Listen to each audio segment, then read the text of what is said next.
Soul Symbols, Astrology and Tarot. Today I'm going to give you a nice tarot reading, and I shuffled the cards to inquire what needed to come out today, what wanted to come out today, and it's a beautiful message, an absolute beautiful message. It's the benevolent guide.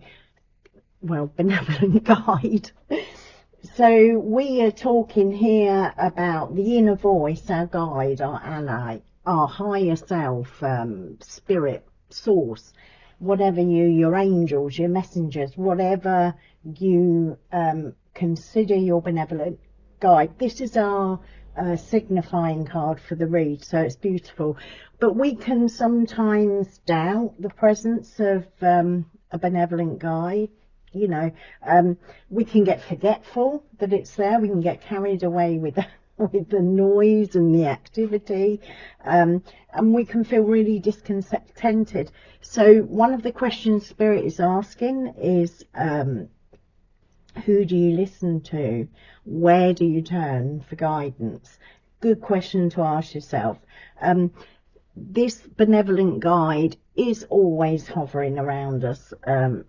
People call them guardian angels. It can be anything, elementals, whatever your belief system is, okay? But you translate it in a way that's helpful for you. But it's always there, and it's waiting to be heard. So even that inner voice, if you're not into the spirit stuff, your inner voice, you know, your inner voice, it clamours for attention, that intuitive gut feeling, you know. So it does whisper the most beautiful, kind, encouraging messages to anyone who cares to open their mind and listen, yeah. So it's constant, not conditional. This completely constant, not conditional. Not time to struggle or fear at the moment. There may be things you're fearful about, but Spirit's saying that now is not that time for struggle and fear. Just soften into the gentle humming of the wise bee you see there. You can't make a wrong choice when the benevolent guide is near. So whatever your circumstance, people, Spirit is saying that benevolent guide is there, okay? You can, this card in the alchemical deck is, it asks you to ponder the wind as messenger. So that I did when I was contemplating the cards. And, you know, I'm thinking, well, the wind is invisible, just like this inner voice, this ally, this guide. But we do know, even though the wind is invisible, we know where it's blowing. Why? Because the movement of the trees. So it's like the movement we see in our world, what's happening in our circumstances, what's happening to us emotionally, physically, mentally, can be that movement of spirit. It can be, and literally, if you go out into nature, it's where I hear spirit at its height, so many messages. But we can also feel it through our senses, our skin, you know, we can feel how it's blowing. Lick the finger and hold it up, and we can tell which direction. Yeah, so it's, you know, connect to the invisible by noticing the movement of situations in the material, whether there's flow, blockage, you know, look at your imagination, your wishes, your desires. That's all flow of energy. That's all invisible flow of energy. So feel it intuitively through your senses, you know, what gets triggered by a certain smell, taste, the sound, music, what you're seeing, what, you know, what in your memory is being stirred. So, and also the biggest thing is the synchronicities. So that inward knowing expressed outwardly, okay, not looking for, not the synchronicities in the sense of seeing signs of numbers, yeah, synchronicities. So for an example, you may in the morning be thinking of a grasshopper for some strange reason, and then in your external that day you'll see that grasshopper. That's another movement. It's the invisible being visible, what's invisible in us being invisible out. So all those things Spirit is asking you to reflect on and to kind of be aware, but just be aware of that, because Spirit comes through very strongly in terms of, you know, messages of what needs looking at. So we're going to do a spread here. We're going to have a look at what is crossing you, access, okay, and then we'll have a look at, oh, sorry. Okay, so we've got what's crossing, and then we've got influences, you know, things around you, what's consciously around you, and have a look at, oh, what's the root, okay, what is the past situation with this, what is the future situation with this, oh, what's you here, and then we'll look at, you know, what's your attitude down here, and see if we got that, the environment, open fears, and the outcome, okay, so let's have a look at that. Bottom energy is the Hierophant, so again I've got a feeling Spirit's just wanting to teach us, to show us something.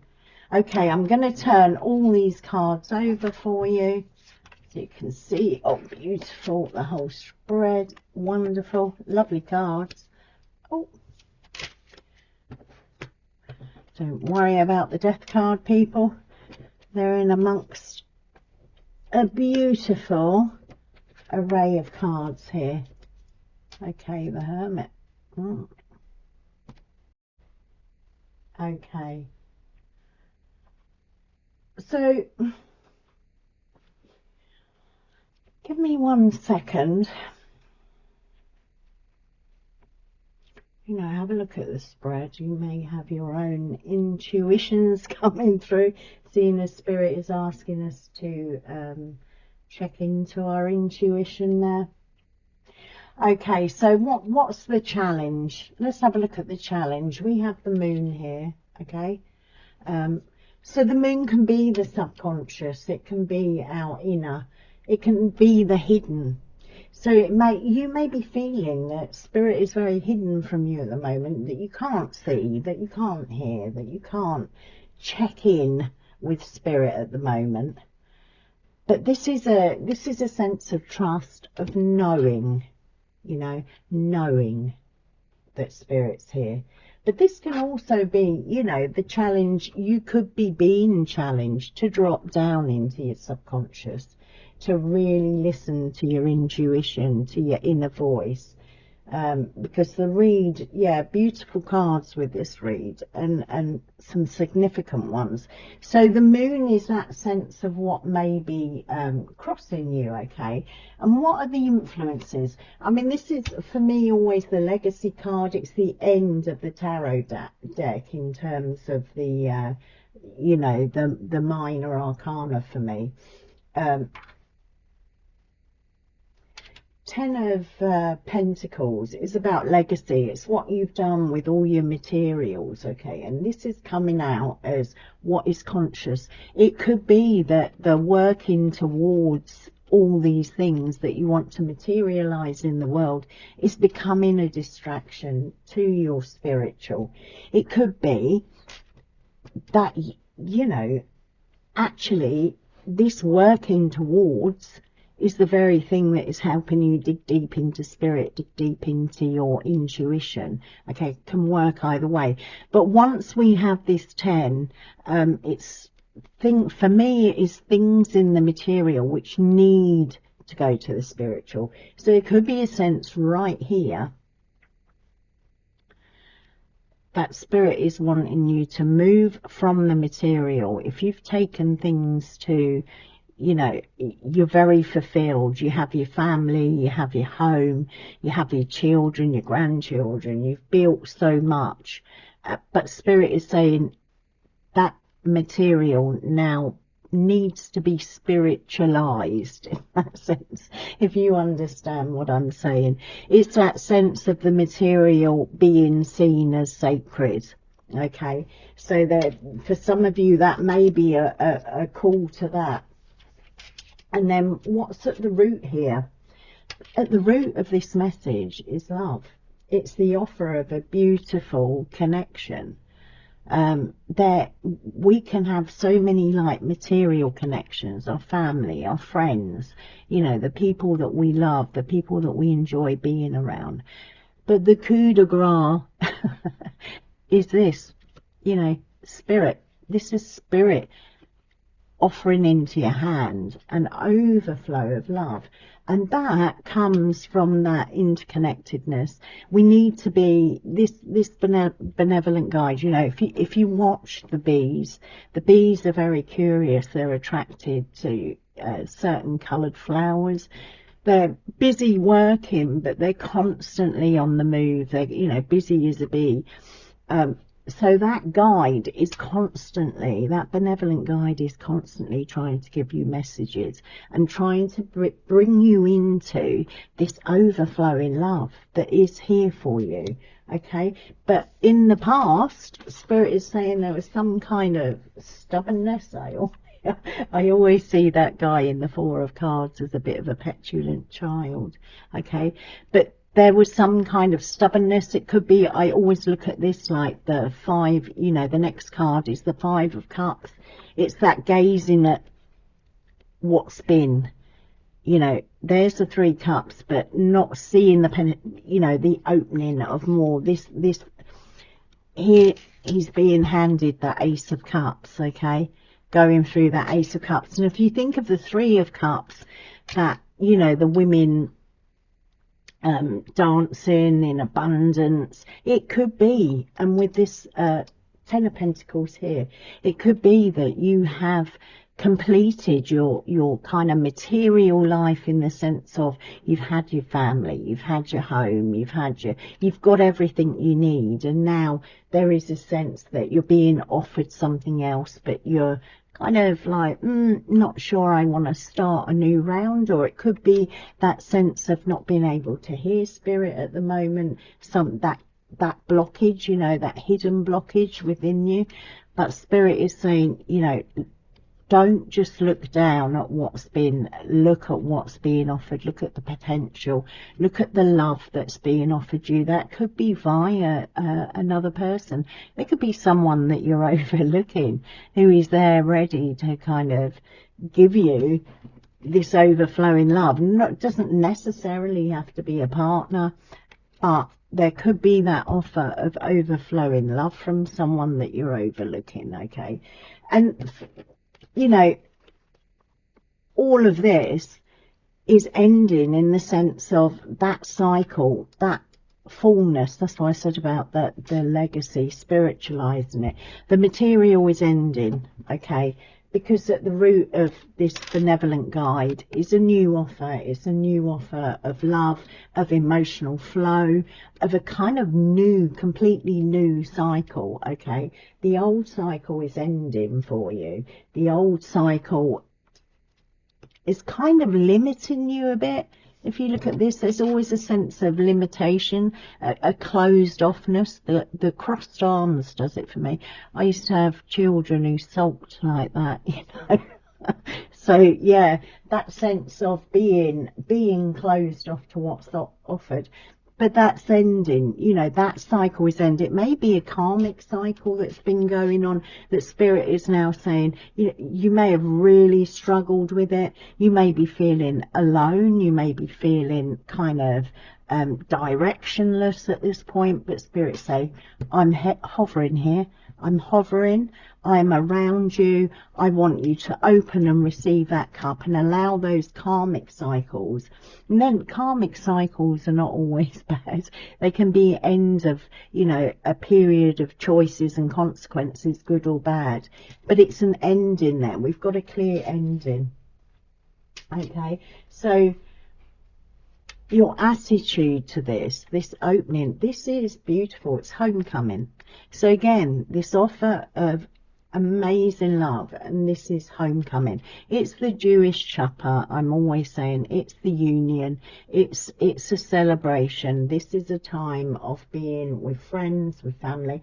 And again, if there is distraction from Spirit because of the material, you know, because you have all you need, don't kind of close off to this benevolent Spirit, this spiritual element to your walk.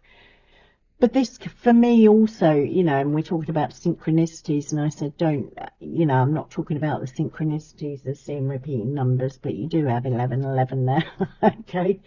So this could be a sign for some of you, you know, to move into that divine love, that spiritual knowing, okay, and open up for union, for a deeper union. Okay, it's a kind of marriage. It's an end of one cycle, a new other. Okay, and there may be this sense of you know, the hopes and fears. This is, again, it's a material hope or fear. You may be still working towards those 10 and think, I haven't got enough time to do any spiritual work. Spiritual work, we don't need to section it off. We so often section it off. Everything you do, from washing the dishes, having a shower, eating your breakfast, to going to work, can actually be made sacred. Yeah, it's just, it is a sense of attitude. So if you've got that attitude that everything you're doing is having that kind of connection, that homecoming, that beautiful spiritual outcome, then your work can be sacred. It is not hard work. Okay, we've got this thing in our head that the spiritual, we have to meditate for hours on end, we have to do this. No, we do what feels comfortable for us in our situation. That may be your connection to your inner voice, to your higher self, to spirit, is actually through when you take time to watch things, you know, that are wisdom, or learn something that you're really interested in. You may be interested in the esoteric, in astrology, in tarot. Well, you're obviously interested in tarot if you're here. So there's that sense of, it's often the things that we desire, that we love, that brings us joy, that brings us excitement, are the very things that we often don't see as spiritual, but that is where your spiritual connection is. It's an opening, okay? So don't be fearful that if you move in to, if you open yourself to this benevolent guide, you're then going to be landed with 10 hours of meditation or ritual. Or go with where you're at. You can make every space sacred. You can make every act sacred. And it is sacred. We are co-creating, you know, just the co-creating. So the environment that is there, you know, what's around you at the moment, there is a sense, which is why I said about spiritualizing the material, not worrying. There's a kind of hanging on there. But we can also see this card. It's often seen as grasping on, you know, the king, like hanging on to all his pentacles. But I often see this card as well as a kind of groundedness. It represents the third decan of Capricorn. Okay, so the person who's climbed the hill, got to it, he's on top, look, he's above the city there, he's got a crown. So I see this as well as this kind of tenaciousness, this stability that you built. 4 is stability. You've got 2 4s here and the 8 in the middle. Okay, so there's a sense of stability there that Spirit's speaking about. If there isn't, if you don't feel there's that stability with both of these cards, then build that, you know, build that sense of stability in yourself. You know, if you are an imaginative person, you know, spend some time in your imagination.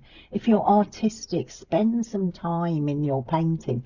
These can be really spiritual activities. You know, if you're a truth seeker and you love, you know, you love reading, you love understanding things, spend time with that. Whatever you're loving, spend time with it. A bubble bath, spend time with it. You know, it's in the bubble bath that we some people can relax down, or under the shower, relax down and actually hear themselves, hear their inner voices, quieten down. Okay, and then for our outcome, we have this beautiful Hermit. Okay, Hermit is Virgo, so this is devotion. It's devotion to something.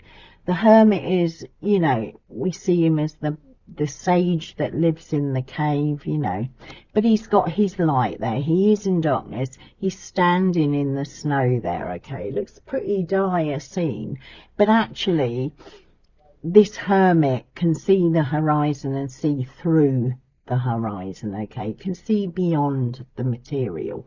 So that is the outcome that you're being offered, to be able to see beyond the material. And if you already, which I assume a lot of you who come here do, if you see beyond the material now, it's a gift of deepening that. There's this offer, loving offer by this benevolent guide to deepen that gift. So that is beautiful. It's beautiful as an outcome. Virgo is about devotion. I'm sensing that you will be offered something by your guide, you know, which is going to bring you into a place of devotion in spiritual terms, okay, or devotion to something that brings you into flow. Okay, so I'm going to pull us one message card. Okay, that just wanted to come out straight away. Okay, burden. The message is burden. So we started off saying, you know, that sometimes we can feel alone. We can feel unsupported. We can feel like we're carrying a burden on our own. Spirit is saying, open up. I've got a gift of love here. I've got stability. I'm offering you that gift of love. You're going to have a legacy there. There's going to be an end to cycles that are burdensome, okay? You're going to be able to have that hermit energy, that incredible insight, knowledge, truth, devotion in whatever you're doing, and you'll be able to put the burden down. Okay then, well, I just hope that was helpful for you. You know, if it resonated, drop a comment below, you know, and let us know your experience. You know, what's going on for you in your journey, your spiritual journey, what's going on in your everyday journey. Just share what is happening for you. You know, I'd be really interested to know. Okay, and if you want a personal reading, obviously nip over to soulsymbols.co.uk. There's oracle reads there, tarot reads, lunation reads, shadow reads. Pop over there and have a look at the site. Astrology reads as well, yeah. Okay then. I'll see you on the other side. Lots of love to you all. Bye bye.